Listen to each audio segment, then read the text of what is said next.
in the perimeter, there are no stars. Out here, we is stoned, immaculate.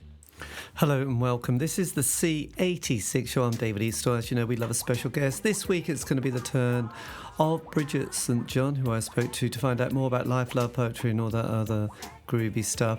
Recorded between 1969 and 1972 for John Peel's Dandelion record label. And then she's gone on to do various other projects, albums and different record labels, as you'll find out in this fascinating interview. So after several minutes of interesting but casual chat, we get down to the exciting subject of the early formative years. Bridget, it's over to you.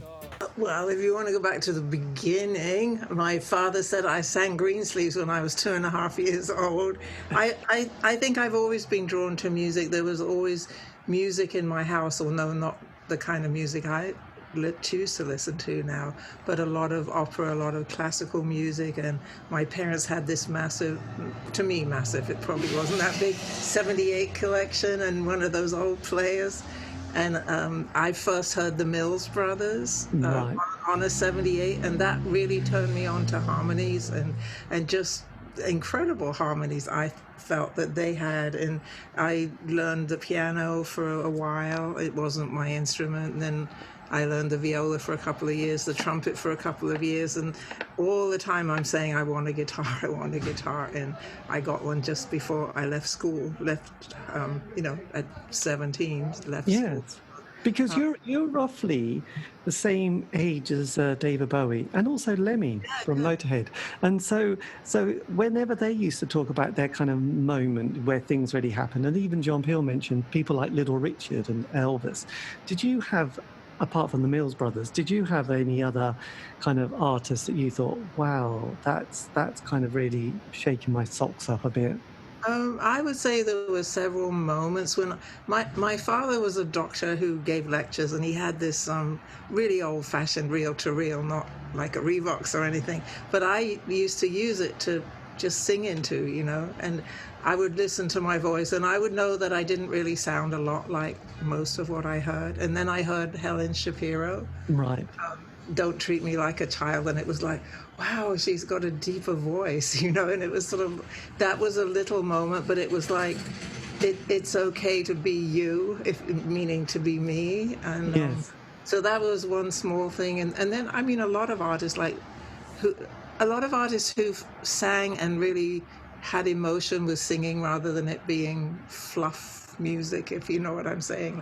Like Dusty Springfield early on blew me away. And then, of course, I was a teenager when the Beatles started, and it was like, wow. I mean, I would play those records. I would, first of all, save my money, go out and buy them as they came, and then play them and play them and play them. And the Beatles definitely early on. I have to say, Cliff Richard with Living Doll, that was the first single I ever bought. And on the other side was Traveling Light, and I loved that. And I had, I didn't get to buy that many records, but I bought an EP of Elvis Presley with Old Shep on it. And I would, there were just these sort of anchors early on. And then I would listen. I mean, there wasn't that much radio when I was a teenager. We had the best for me was listening to the BBC on a Sunday between 11 and 1. They had the British Forces Network with two people, Bill Crozier and Jean Metcalf, I think it was. And they would play different music, and I'd love to listen to that. And then I discovered Radio Luxembourg later on. So a lot of it was radio as well.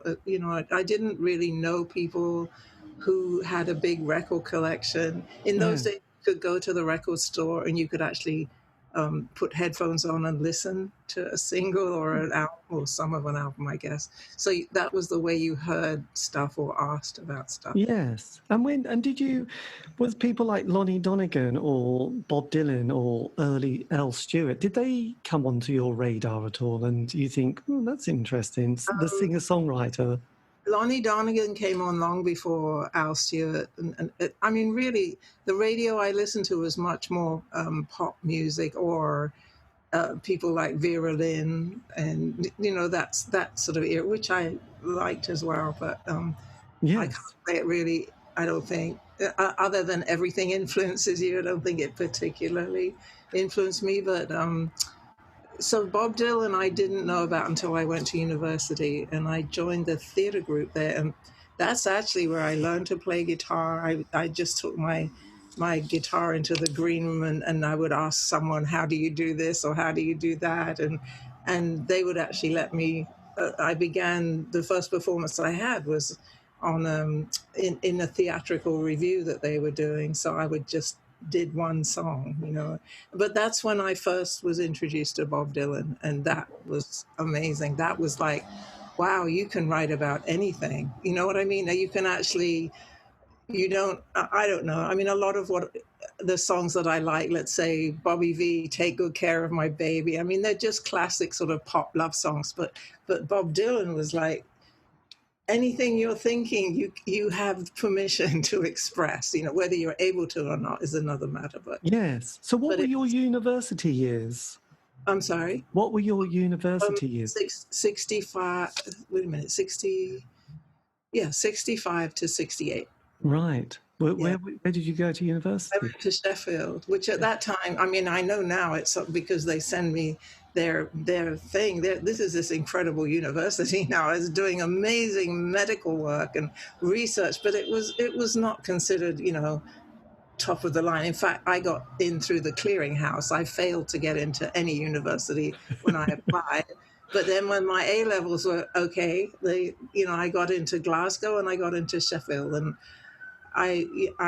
Sheffield was just a little bit nearer to home, and I'd never lived away from home, so it was like, okay, I'll go to Sheffield, you know. So. God, that was quite yes. In those days, my brother went to university in the mid-70s, and it was like bye for 3 months, and you hardly heard from him because we didn't have a phone until about 1978 Right, in the house. it's very different. No computers, no. I mean, yeah, you didn't have your own phone, and No. my first digs was with a landlady, and the three of us living in one bedroom, you know, in this miserable place. But if I wanted to use the phone, I guess I would use a payphone in the university, or if it was an emergency, I suppose I could have asked her. But Yes. we didn't. My mother would send care packages every now and then, and I think she probably wrote to me. I probably didn't write back very much, you know, but it was very different. It was very different, and you got a grant. But actually, going to university in the 60s was quite something because I remember, like I mentioned, my brother went in the mid-70s to university, and he was like one of the first people from the village to do O levels at A levels and do university. It was like, oh my God, what have you done? That's amazing. You normally leave school at 15 without a CSE, so being in the 60s, were you slightly drawn to the whole the beatnik, peacenik kind of CND? I think I was. I mean, somebody called me a beatnik once, or a hippie or something. I never read enough to know everything that was going on, if you know what I'm saying. I didn't buy all the music papers or all the cool, underground papers or anything. So I would say I was peripherally in that arena, but not knowingly, if you know what I'm saying. Yes, absolutely. And then, as the 60s progressed, because you were right there seeing how the Beatles changed, and then kind of 67, was the summer of love, and there was the whole counterculture thing started, and there was a bit of smoking, and then there was a bit of LSD, and everything was changing quite a lot. And then John Peel had the Perfume Garden, pirate radio, which was kind of playing all that Mark Bolan poetry, which was fantastic, and those kind of crazy records by, people like Frank Zappa and the Grateful Dead. So were you starting to sort of put your own music together at this stage, getting slightly inspired and excited? And when are you? I mean, what sort of era? What So, era? the late 60s. I mean, Yeah, definitely. I mean, as soon as I got my guitar, I started writing. I mean, I would not probably ever play the first things I wrote, but I started trying to express myself with music, and they were very much, they very much came together, as opposed to sitting and writing some words and then sitting down and deciding to put them to music. They kind of came together. And I mean, I always knew I wanted to do music, but I also was at university, and I decided I was not a good student because I would rather be playing or doing something with the theater group or hanging out or whatever. But I decided I needed to finish my degree before I did anything. So Yes. I did get a second class honors, so, which was very kind of them probably. But anyway, yeah, and I did French and Italian, and so part of my degree was going to the south of France, my choice, to Aix-en-Provence, to the you could take classes at the university and then immerse yourself in French culture. So I actually ended up doing one class and then immersing myself in French culture, which was good. I mostly actually hooked up with some American girls who were there who played music, so I had that sort of um, group of people who were who also liked music and were playing. And one of them was Robin Frederick, who was a friend of Nick Drake's and already was a friend of Nick Drake's and of John Martyn's. And when my 3 months was up, we went back to London and she stayed with me. And so she introduced me to John Martyn. So this is in 67 Right. before I graduated in 68. So that was kind of the beginning of me really seeing what it was like to do gigs. The only gigs I had done to that point were with the Theatre Review in Sheffield. And so I did, I met John. Well, later on I met Nick, but so in 67 I met John and I went to gigs that he did at Bungee's and the Gas Lamp, I think it was called, and Cousins. And I just started really realizing what a gig looked like for somebody else. Obviously, I wasn't doing it then. So Yes. by the time I graduated in 68, John Martyn actually was the one that took me that's when I met Al Stewart, because he took me to Al's place to record a demo so that I could be put before the BBC for an audition. That's kind of how it was done then. The BBC had to hear who you were, what you sounded like, and they would decide if anything you did could be played on the radio. So I passed anyway. So Wow.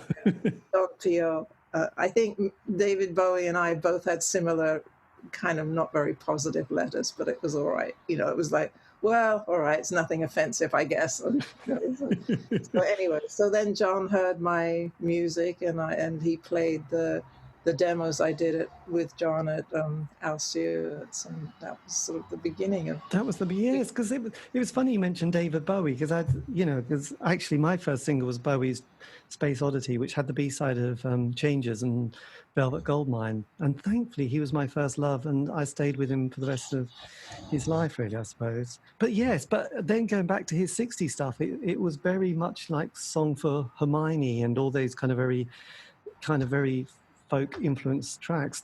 So were you aware of people like David on the scene as well? No, not until actually so as soon as I had done this show with John, he took me on DJ gigs. He got me a TV show. It was really extraordinary. It was called How It Is with Tony Palmer.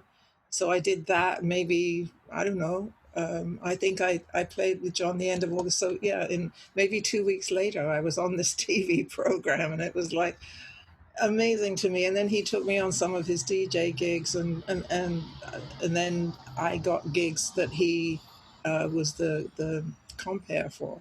Right. So with then Tyrannosaurus Rex with Steve Peregrine Took and I know it's a hard one to say quickly, isn't it?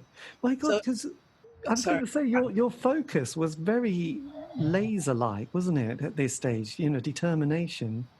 I just knew I wanted to do it. My parents were horrified. Like I said, my father's a doctor.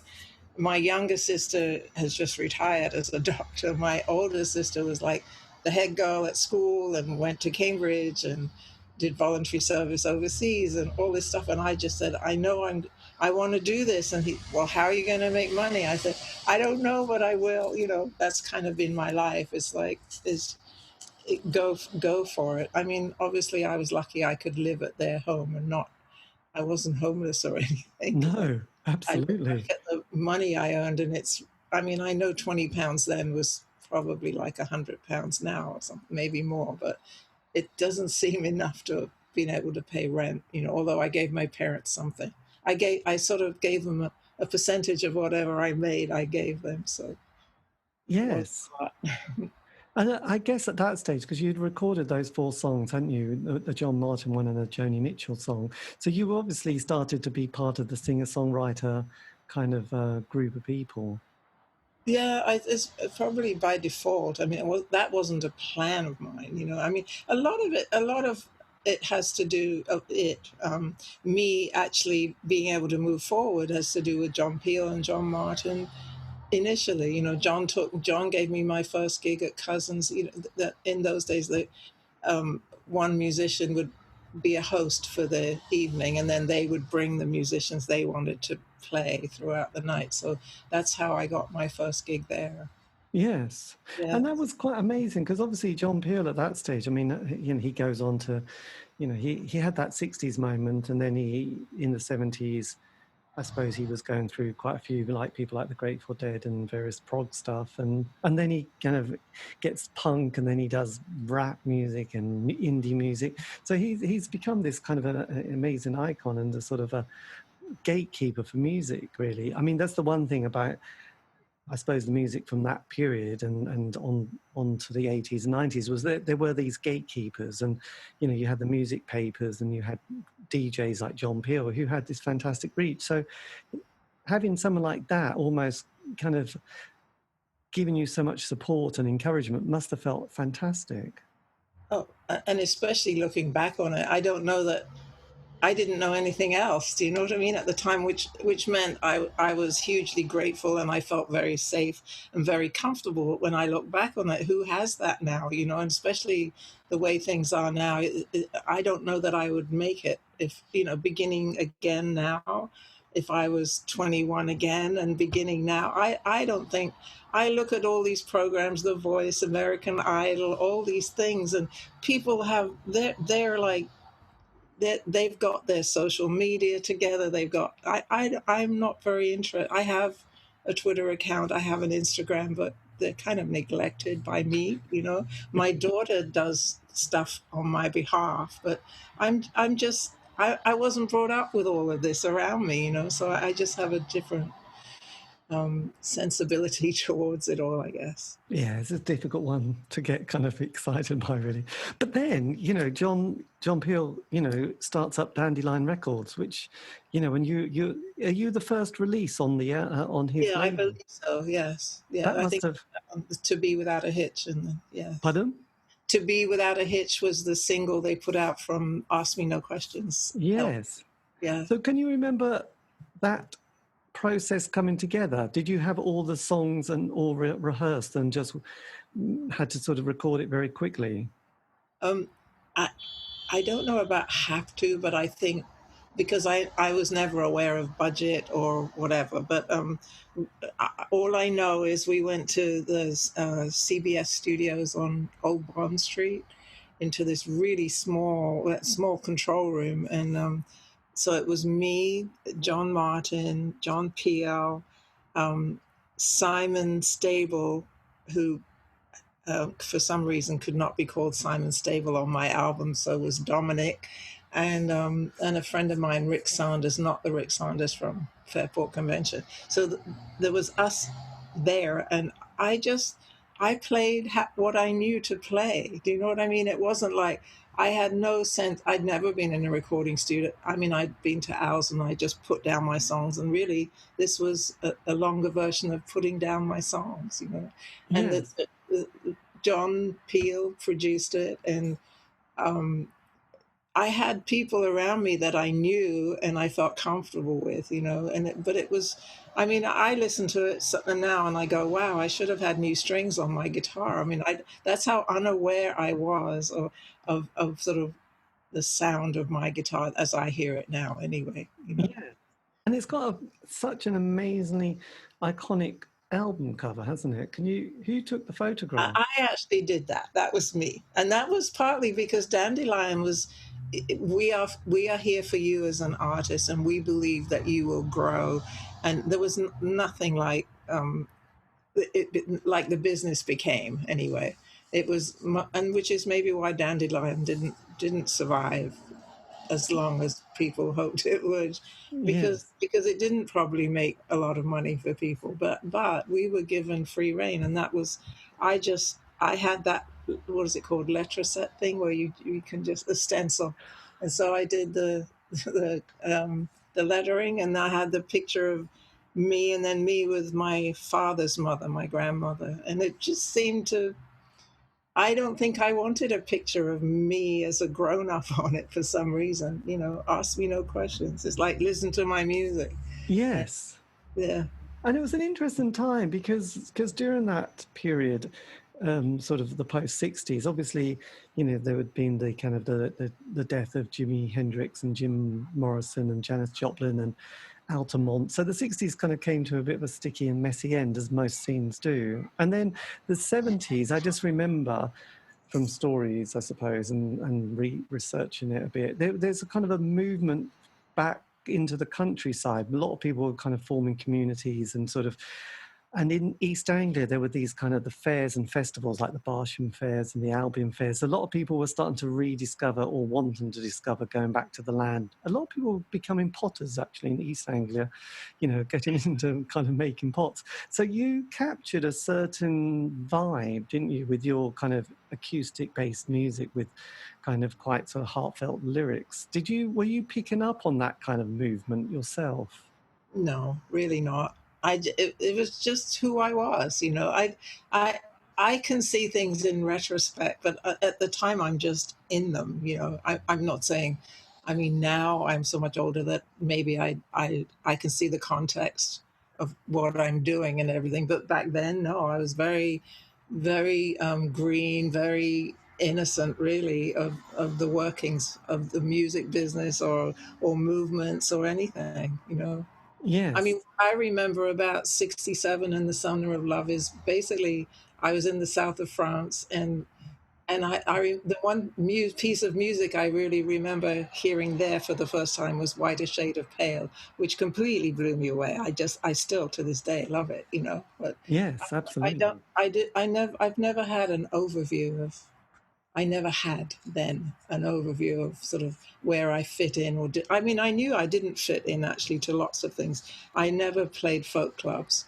For some reason, I had this lane that was really different than most people playing acoustic guitar. I mean, I did David Bowie's Arts Lab, which was in Beckenham in Kent. I did that a couple of times, and then I opened for people like Jethro Tull and Deep Purple, and on the same bill as Pink Floyd and The Who. And I mean, that was in those days the universities had incredible concerts and whole balls and Yes. massive bills. But I very rarely did a folk club. Right. Maybe I did Cousins, but I don't think you'd call that a folk club really, because No. is a different vibe there. So Yes. I Yes. just I was sort of outside of, I don't know, a known genre, if you know what I. Yes. Well, there was an interesting one because the David Bowie Arts Club, and then he had his little festival, didn't he? I think in. Yeah, yes, and I played that. And in fact, I just did, not last year, 2019, I did the 50th anniversary of that too, it was really amazing going back there to realize how I hadn't remembered really exactly what things looked like. And probably they look a little different, but the bandstand is still there. So. Yes, because I've seen a lot of those photographs with David with his little curly hair, looking very cheeky, with almost a rugby shirt on, actually, from memory, and just everyone sitting there cross-legged. Because you did have those other bands which were quite, I suppose, I don't know if avant-garde, but you had the Incredible String Band and a band called Comus and the Third Ear Band. So there were those kind of groups that were happening. Were you aware of them at all? Yeah, because I was in the same agency. I mean, this is not 68. I guess by at some point in '69, Black Hill Enterprises took me on they became my agent. So Kevin Ayers and the Whole World, Michael Chapman, Third Ear Band, Julie Felix, who else? Fat Harry. I'm trying to remember more. Well, those are the ones that immediately come to mind. Yes. So those were people that I was on the same bill with sometimes, not always, but sometimes. Yeah. And with playing on the same bill as David Bowie, did you kind of swap tips? Because he'd been trying a lot longer than you, kind of in the 60s with various bands and combos, and obviously hadn't even got in to being in a rock band with the Spiders from Mars. Did you feel like you were on a slightly similar journey as him at the time? I don't think of I think at the time I didn't think of it as my journey. It was just like another gig, another gig, another gig, and then and I can do another album, and I really didn't have a plan. I Yes. and he I mean, so the two times I did the arts lab, it was very laid back. He's playing acoustic guitar, and then he introduces me, and then I play, and I get, I leave and I get back on the train to London, and that was that. And then the next time I opened for him was actually in Portsmouth, but he was already Ziggy Stardust by then, and it was Right. like, who is this person? It was so completely different, and I mean, we didn't really get to talk because that night there was this massive hurricane in Portsmouth, and the hovercraft had overturned, and hardly anyone came to the gig. So it was like it was a strange gig anyway. I would imagine, because at that stage you'd had the whole sort of, I suppose, Angie had got onto the scene, so there was quite a different, from being acoustic to being more glam rock, I guess. At that stage, it would have had a different vibe, wouldn't it? Yeah, no, definitely. And I mean, the last time that I saw him before that was at the Beckenham Festival, and he played his single of oh God, Major Tom. What is that called? Space Oddity. Space Oddity, right? And I was like, this is incredible. I still remember how I felt listening to, and we played it over and over. Not just, I mean, there were a group of us there listening to it, and it was like, this is amazing, And it was very clear, certainly in retrospect, that he was gonna just go off, just take off. You know what I mean? Because it was an Yes. extraordinary piece It of was music. amazing. But then you have the exciting experience of a new decade and the second album. So at that stage, Right. how would you sort of cope with your ask me no questions, then a couple of years to follow it up with a second one? Were you having to, was progress, or not progress, but were things kind of going as you'd hoped? Definitely. I mean, I definitely I had a circuit that I was able to play. A lot of it was college gigs, and so playing live was pretty well established. And I became more aware of what the music business was because Ask Me No Questions was Dandelion through CBS, and then CBS dropped Dandelion, and Warner Brothers took them up.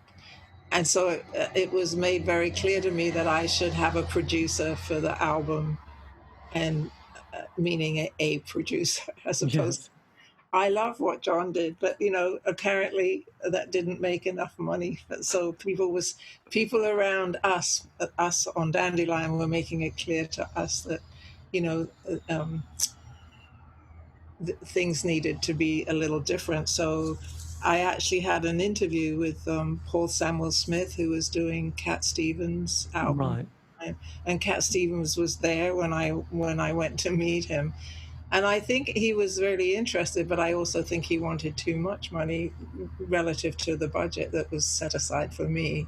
So then I'm not sure how Ron. I mean, by then I had been doing gigs with Ron Geeson as well, and I knew him and his wife, and at that time their first son had just been born, and anyway, what I don't remember how it came together, but it came together that we would work together and he would produce the album. And I And think he had just done Atom Heart Mother at that point, so that's probably probably his sort of calling card for becoming my producer in their eyes, you know. Yes, absolutely. And you also had strings, and the sound was quite different on the second album, wasn't Oh it? yeah, I mean Ron is this more than Renaissance man. He's extraordinary, like focused brain. Whatever he's doing, he pours himself into, you know. And he has the ability to actually write arrangements and hear them and all of that. So and use. I think he chose the musicians, you know, because he knew them.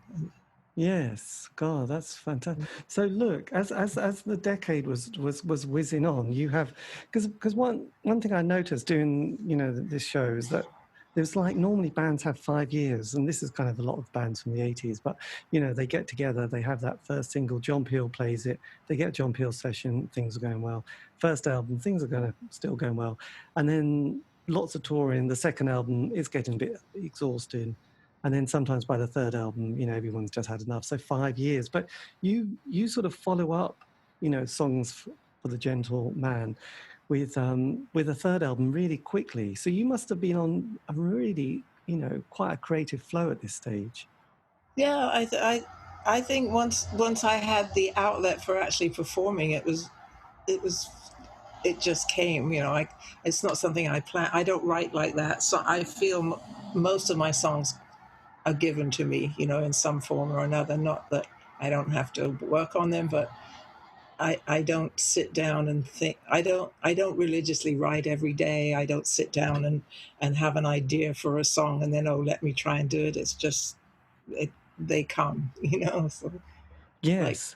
a lot of people say, I'm a channel, and if I'm listening, I can grab onto the song that's being given to me, Or if I bother to wake up in the night when I actually hear something. I mean, sometimes you don't wake up to do it because you go, oh, I'll remember that in the morning, and you don't remember anything. So. No, I remember that story by Keith Richards, who had a riff that he just played in the middle of the night. He managed to hit the tape recorder, and it turned out to be one of those most famous songs of the Rolling Stones. I think when he played it in the morning, he was like, God, that's amazing. I can't remember any of this.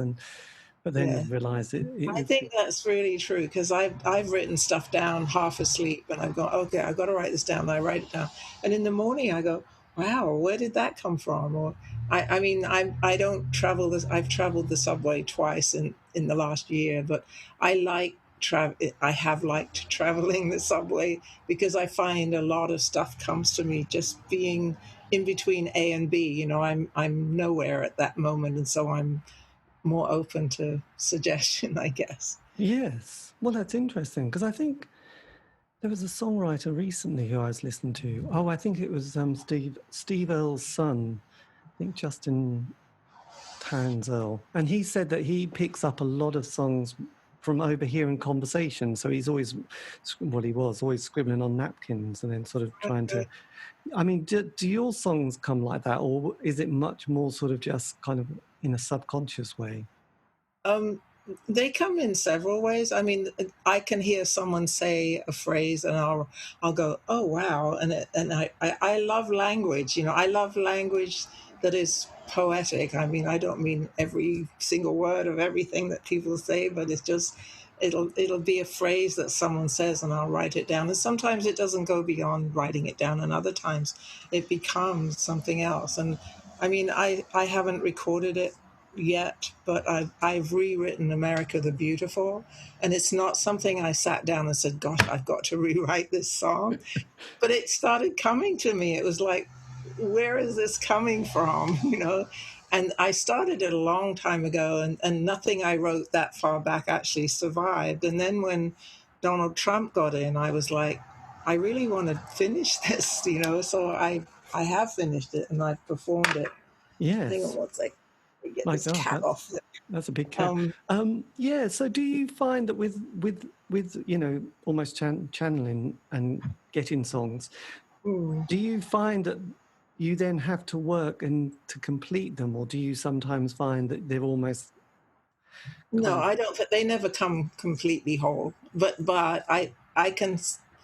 Well, let's say with rewriting America the Beautiful, I had like 2 verses, and then nothing, and then I was on the subway one day and these words came and I went, really, that's where I should take this? But I sort of got home and I did it, and I went, yes, this is right. This is what's supposed to be there, So that's one way. And other times I really do have to work on maybe one line I know isn't what I want it to say. Oh, please sit down. Sorry. Um, and so I do work on it, And then there are times when I write something, and then when I revisit it, I go, "Oh, that's really terrible. It's not as good as I thought it was," So I don't go on working on that, Yes. But actually, this whole political climate over here is very. It's a very creative period for me, reacting to just the awful things that are going on and the way human beings are being degraded and not being valued as having worth. And it's so it's easier for me writing right now. Oh, that's fantastic. Yes. But then you have a major life change, don't you, in the sort of the mid-70s, where you up sticks and hit Greenwich Village. I did. I originally went for 6 weeks, and then for whatever reason, I never felt. I grew up. I say in London. It was Southwest 14, though, so it's like being in the country almost.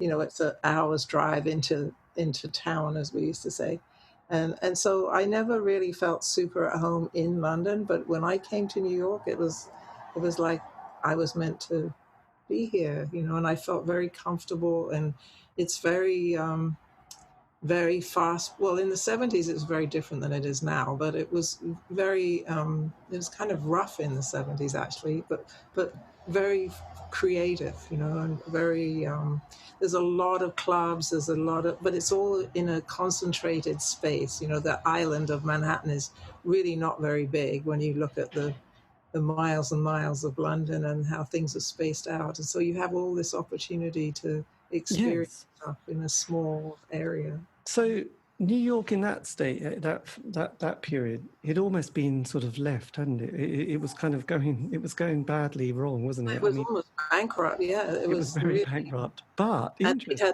They had left out a lot of people out of mental homes because they I don't know, they didn't want to pay for them to be in there, but these poor people were wandering the streets. It was just really very confused times. Yes. Well, it was interesting because when you were there, that was when you got there was 76, which was kind of like, but the punk movement had already started. And so you had that kind of the club like CBGBs, and then you had Max's Kansas City and the Mud Club, and you had the Ramones, and you had the Talking Heads and Blondie and all those things, and Andy Warhol. And also there was a period, like a huge amount of heroin was hitting the streets. So how were you sort of navigating a very creative time, but sort of quite not destructive, but well, actually it's pretty destructive, really, isn't it?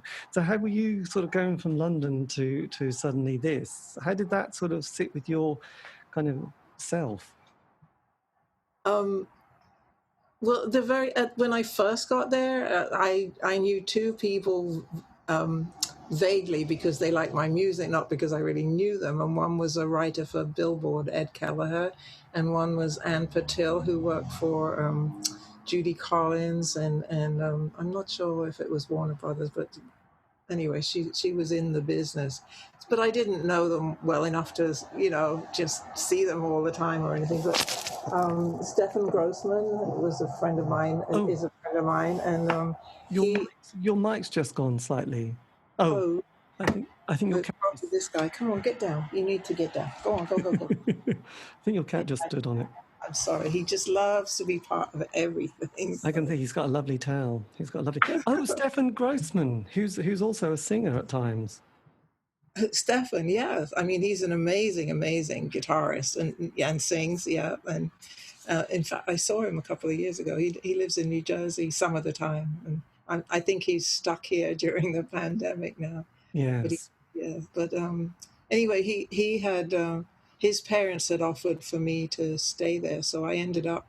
I went for 6 weeks, and then I came back to England and sort of settled my affairs or whatever, and then came back I didn't really know how long for. My father said that I said for 2 years, but I don't remember saying that anyway. When I came back, I stayed with Stefan's parents, and then I had a 3-month visitor visa that ran out, so I went to Canada for a week, and I could not get back into the States. So I had to wait until I got a professional visa. And the way that I came back in was um, to have gigs, and those gigs were opening for John Martyn. Right. And the first gig was at Kenny's Castaways, the club on Bleecker Street. So I happened to land in a club that was perfect for me, you know. I mean, if he'd have been playing at CBGB's, I sort of doubt that my story would end the same way, you know. But this was perfect. They had people in '77. People were playing for a week at a time, 5 days at a time, and the whole scene was just so creative. The Roaches were playing there regularly. Steve Forbett, Willie Nile, just a bunch of great people. Chris Smither, and a huge cross section of types of music. So it wasn't, folk music per se. It was the music that Pat Kenny liked, really. Yes. And some people, were from New Orleans, some people from Texas, and they would come up there to play. And it was just a really, really creative time. Blimey. So you were sort of definitely a live artist at this stage. Yeah, and then obviously I needed to make a living, so I ended up working there as well. I started off as a waitress, and then I cooked in the kitchen. And ended up doing everything, actually, not all at one time, but I cooked, I did bartended, I did everything. So, you know. Yes, and then I mean, on the recording front, it was kind of quite a bit of time before you hit the studio again. Right. So in '81, I did 6 songs with Gordon Edwards and stuff, and I had some. I did some other demos in RPM Studios, and I went down to Nashville and did some other. I think 4 tracks that I did down there, all of which sort of put together became Take the Fifth in '95, but were all recorded earlier than that. Right. Yes, because there's a whole thing about taking part in the Straub's 25th anniversary as well, and that was '93, wasn't it? Yeah, it's Suffolk and Good, right? That's what it was. Yes. My God. So your focus had slightly changed. You weren't sort of a 24/7 musician anymore during that period. No, because living in New York, you couldn't do that. You couldn't play every night of the week and make money, and there just wasn't that opportunity. So yeah, I learned how to make a living as well as playing. Yes. And did you feel that was a spiritual home for you being in New York? Definitely, yes. I even now, there's something very special about this place. Yes, absolutely. And did And you, I mean, because you'd work, you worked with John Martyn, Nick Drake, and also people like Mike Oldfield as well. So yeah. you've really sort of packed it in, haven't you? It didn't feel like packing it in at the time. It just felt it was unfolding to me as opposed to packing it in. It's just like saying yes to things that came my way. Yes. So as the decades progressed, so how did you then start to, like get things, I mean, sorted out in terms of your back catalogue and archive and stuff, and then also sort of working and recording new material? How do you mean? How did I sort it out? Well, I suppose in a way, I sort of noticed with a lot of artists, as they sort of get through the decades, they start thinking, right, I must get my archives and get all my recordings nicely put together and things. I had nothing to do with that. First of all, I don't own my first 3 records. They're owned by originally Dandelion, and now Cherry Red has the Dandelion catalog. As Right. far as I know, in its entirety. But in between, C for Miles, I guess they were leased my first 3 albums. So I didn't even know they were out until actually it was John Tobler from Road Goes On Forever Records told me, oh, well, your first 3 albums are coming out, so this is a good time to put out Take the Fifth. And I went, really? I didn't know, ahead of Right. So it's not, I haven't been managing that at all. In fact, I mean, if anything, it's only now that I'm beginning to gather my publishing and get it. Like I've had a bunch of songs that have just not had a publisher. So I've just signed with Cherry Red to have them work that. And I would like to gather everything as much as possible together, you know. Yes, well, Cherry Red Records is one of the sort of, I think, one of the best companies for doing. Well, they've treated me really well, you know. That's all I can say, because I have nothing bad to say about them. Yes, well, I think everyone has good stories to do with Ian and the company, because I think they've done amazing stuff. And obviously, I mean, you're still sort of active and recording. What have you got sort of in the pipeline for the future? So I just sent you a song. Did you listen? Yes, I did. Thank you. So that was actually done for Michael Chapman's 80th birthday. But obviously I have the track, and he wants me to do an album of his songs because he loves what I did with that. So, I mean, that's an idea. I'm going to have to crowdfund, though, to do something like that, because I don't have, you know, that cost me a fair bit of money to do, and I was happy to do it, but I don't have tons of money lying around to just record stuff. So, Right. so that I have a lot of songs. I have enough songs for an album as well, you know. So I would like to, as soon as it's safe in this pandemic, the people I worked with for the Song of Michael's Aviator, I want to work with them again. I feel so comfortable, and it's a different way of working. It's like, it's very organic and takes a lot longer than, you know, going into the studio, lay down a track for this song, then this song, then this song. It's like really letting things evolve and letting them, sort of mowing them over and going, well, I think this would be good here. And anyway, I like working with them. So I intend to do a lot with them, actually, when it's safe to do it. It really isn't at the moment, but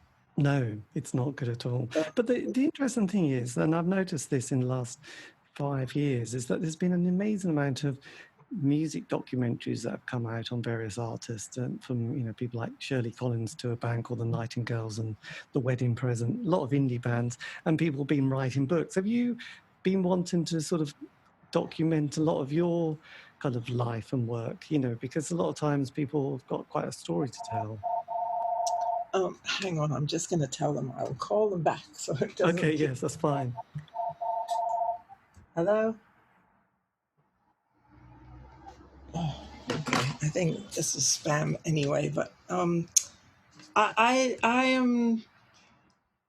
don't think along the lines of documentaries or videos. I would like to put together a book of song lyrics and poetry and some photographs and maybe some memorabilia that is interesting still to me and would be to other people, you know. I would like to do that. I don't feel that's the kind of document that appeals to me, you know.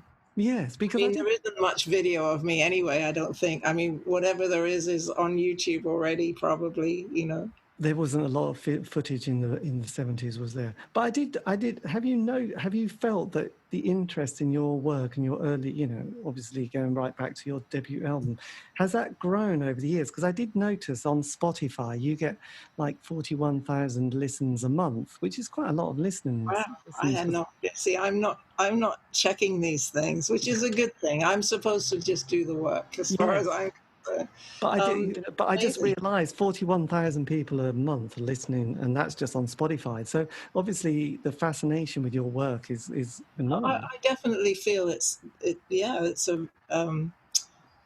I'm, you know, if I meet people, it's like, oh wow, and I'm going, you know, it's just me, and I'm not really.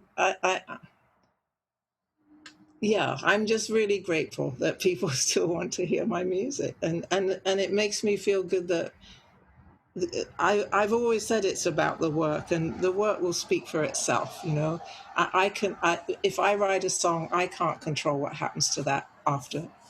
I have to say that some people probably can, that influencers that know how to do this on social media, but that's not me, and I'm not going to try and make things happen, if you know what I mean. My Yes. job is to create it and put it out there, I think. And That is very true. Yes, because you did I think it was Mojo magazine did a compilation of Nick Drake, and you did a song called "The right, Fly," I didn't did you? fly, right, yeah.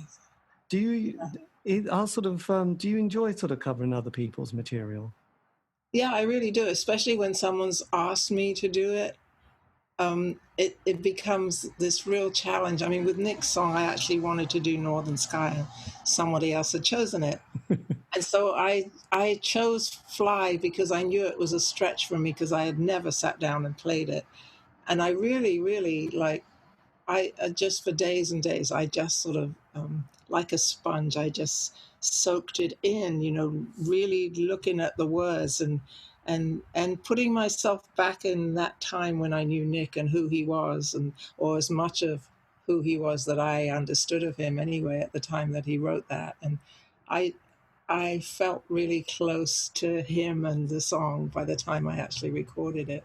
And Right. and I'm pleased with the way it turned out. Yes. I mean, I it's mean, quite. I like interpreting songs. I don't call it covering them so much as interpreting them, because it's finding my space in what they wrote, but trying to be true to the words. Yes, well, yes, that's a nicer term to put. And with when John Peel, his quote saying the best lady singer-songwriter in the country, that must feel such a nice kind of It's recognition, incredible. It's incredible, yes. for such a sort of person who had such a massive influence on modern music, or music I now. think at the time that he wrote it, though, I was really quite insecure. So I don't think, I know I heard it, but I don't think I really believed it. You know what I mean? It's like, I mean, now I'm just grateful for everything. So, Yes. So do you, I mean, just kind of lastly, I mean, has it been, has life been sometimes a bit of a struggle dealing with being an artist, sometimes with that kind of initial excitement and then dealing with the sort of what happens next and then going through those oh, different yeah. I mean, phases? I can remember periods like when Dandelion actually ended. It was like saying your family is going away, and you can't hang out with them anymore. This is over. And so I can remember being quite depressed actually. And then Virgin Records were really interested in me for a while, and then that didn't come to anything. And then um, Elton John started rocket music, and Yeah. I remember going with Clive Selwood to their offices because they were interested. But then it came that Elton did that single with Kiki D, and Yeah. that became their focus. And in those days, it was, I can't say labels only wanted one lady singer, but it wasn't like, well, it doesn't matter if you're male or female, we just want the music you do. It was like, no, we've got enough women on the roster kind of thing. And this is my memory of it anyway. Yes. And Well, it today must. it's not like that at all. I have no idea, but I imagine if you added up how many men and how many male, female, or whatever, you wouldn't find there's so many more men than women making music. I don't think that's the case anymore. No, And able to get music out. was there a period where making any music was kind of difficult or impossible for you? Yeah, no, I've definitely had. I mean, I had my daughter. I gave birth to my daughter in '93, and 3 weeks after she was born, I played on stage. But it was like, what am I doing up here? It was like I just gave birth to this amazing being, and I need to be with this person. So I really didn't play.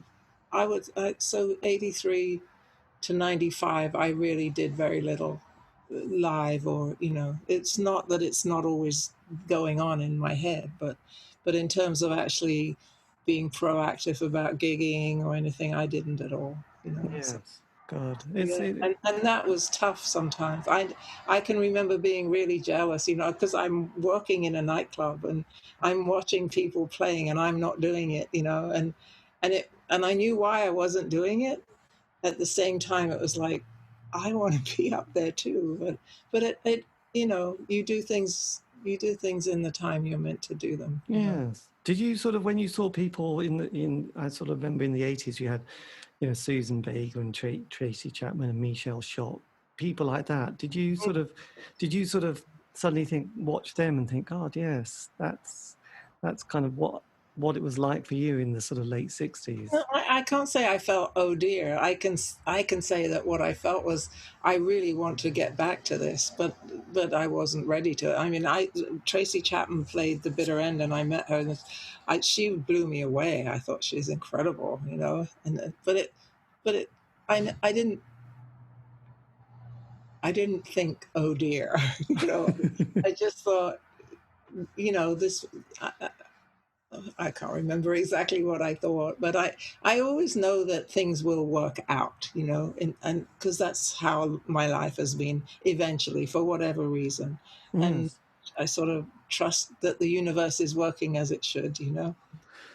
We can hope, can't we? We can definitely hope. So Uh, look, if you could say something to your, like, if you could have said something to like a 16 or 18-year-old self starting out, I mean, and you kind of thought, oh yes, there is this kind of few words of wisdom that I picked up over the decades. I mean, I just wondered what, you would have kind of said to them. you mean like today, if I'm Well, 18? it's not a great question. Is this because we live in a different world now? Well, I suppose it's like what have you picked up in the world that you just think, yes, that's something that I've learned being on this earth that made me think that you didn't probably know when you were 16 or 18, but you definitely know now, and you would say, look, a couple of bullet points. This is I think the main thing I would say is, it's all about the work, not the result. Because if you do the work, the result will follow, whatever that result is, and you can't control it. You know, you can't. And don't be so anxious to get from I don't know, to get from step 1 to step 10 without doing all the steps in between, and experience things as they're happening and as they unfold, rather than um, I want to feel this way very quickly, kind of thing. It's like, be in the moment, really. I mean, I know that's a phrase that is said a lot, but it's very true. It's like, do what you're doing and keep working at it, and in, growing, and you will get to where you're meant to get to, wherever that is. And you can't really know where that is when you're 18, or when that is. I'm 75 and I'm still playing, and it's like, if you'd have told me that at 21, I would have said, no, I think I'm going to die when I'm 39. That's what I thought at that age. It was like, life could not possibly go on that long, and be creative still. And I feel more creative now than I have for a long time. So, you have to take it as it comes, and not and yes. and not try to force something to happen. Well, it's interesting because you do seem like you're one of the not few people, but somebody who's really blossomed during this period. That's like Yeah. much more sharp. A lot of people that feel a little bit, not quite on it, but Well, I had those times. I mean, at the beginning of the pandemic, I think we were all in shock. It was like, okay, I know what I have to do. I have to stay in here because I'm going to be safe, and I'm going to keep other people safe. But then you realize what that means, being in here. I live in a studio, right? So when I want to go for a walk and don't go outside, I walk from the front door to the kitchen, to the bathroom, to the kitchen, to the front door, and I do laps, because I can still get exercise. But it's really different than, oh, I think I'll just walk up the road and go to the post office. And now I go, okay, I'm going to save everything up to go to the post office once in 2 months, maybe. It's just really different way of living. So, but I'm used to it now. So it's like, okay, so you are here, so make the best of it. I've got tons of stuff to do. I've got this huge archive. I've got a lot of stuff to work on, so it's up to me to do the work now. Instead of trying to make the pandemic end quickly. I know. And has the cat enjoyed your company in this period? I have 4 cats, actually. He's the big one who just needs attention every now and then. So he's gone. They must love this period of their lives. Sorry, They must love it. They Oh must my God, love I'm it. home all the time. It's incredible. Now, if I go to the front door, it's like, where are you going? Where are you going? You know, it's like, you're not supposed to go out because you're always here now. Yes, they probably think this is great. Oh, yes. They're going to be gutted if you go on tour next year, won't they? Yeah, yeah. Yes. Anyway, look, thank you ever so much for giving me the time for this, because I can't remember when I first messaged you, but I think it was several years ago. Were you touring at I the think it was time? like, yes, I was. In 2019, I was basically working most of the year in my mind. I mean, I said that to Michael Chapman. I said, I was so busy in 2019. He said, you call that busy? Because this is a man that was working pretty much every day, you know. So, Yes, well, for me, it was really busy. You know, so, absolutely. And did you enjoy the Norwich gig? the which gig? Sorry, Norwich? Were you in Norwich? when was I in Norwich? Oh, I I thought, mean, years ago I was. I know. yes, I, I couldn't remember where you were when Oh, I, I did Stowmarket with Sheila Ravenscroft, John Peel Arts Centre in Stowmarket, which is not that far from Norwich. yes, that's very true, actually. I can't remember. I just seem to remember kind of thinking, oh, you're doing a tour. I must get in touch and say that would be great to do an interview. But yeah, so you were down in the art centre in Stowmarket. Right, which is beautiful. It's this really special place, yeah. It's very pleasant. And yes, it must have been nice to meet Sheila. Oh, well, yeah. I mean, we're old friends, you know, so it's just really nice. And Michael played on the bill and we stayed there, so with her and then two of her children who are grown Yeah, up now with children, so yeah. amazing. But look, well, thank you ever so much. And You. yes, I really appreciate this. This has been incredible. And I can always send you the link for the piece if you want afterwards. Okay, that would be great. And then you can use it. That'd be great. Okay, well, look, thank you. All right, thanks a lot. Have a lovely day. Take care. Stay safe. You too. Bye bye. Bye-bye. And that was me in conversation with Bridget St John talking about her life in music. This has been David Eastaugh, the C86 show. Have a great week. Stay safe.